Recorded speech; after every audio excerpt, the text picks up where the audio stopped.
Good evening, London. Allow me first to apologize for this. The emergency channel! I do, like many of you, appreciate the comforts of the everyday routine, the security of the familiar, the tranquility, repetition. Bloody hell. I enjoy them as much as any bloke. But in the spirit of commemoration, whereby those important events of the past, usually associated with someone's death or the end of some awful bloody struggle, are celebrated with a nice holiday, I thought we could mark this November the 5th, a day that is sadly no longer remembered, by taking some time out of our daily lives to sit down and have a little chat. There are, of course, those who do not want us to speak. Let me think, just let me think. In fact, even now, orders are being shouted into telephones, and men with guns will soon be on their way. It's Chancellor Sutler. Damn it! Why? Because while the truncheon may be used in lieu of conversation, words will always retain their power. Words offer the means to meaning, and for those who will listen, the enunciation of truth.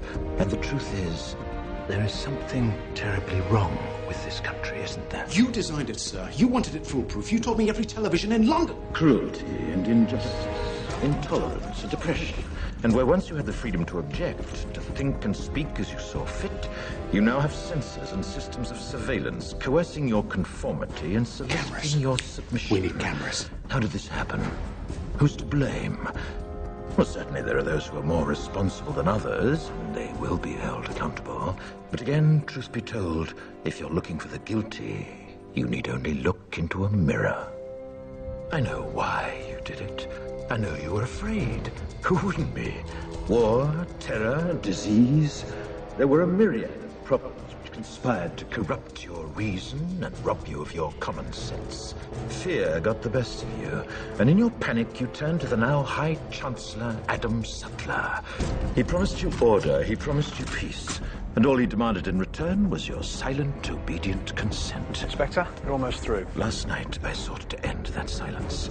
Last night, I destroyed the Old Bailey to remind this country of what it has forgotten.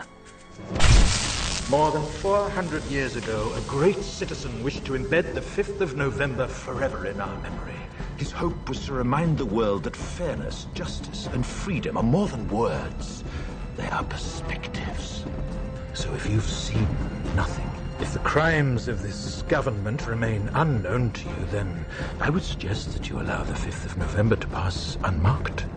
But if you see what I see, if you feel as I feel, and if you would seek as I seek, then I ask you to stand beside me 1 year from tonight, outside the gates of Parliament, and together we shall give them a 5th of November that shall never, ever be forgotten.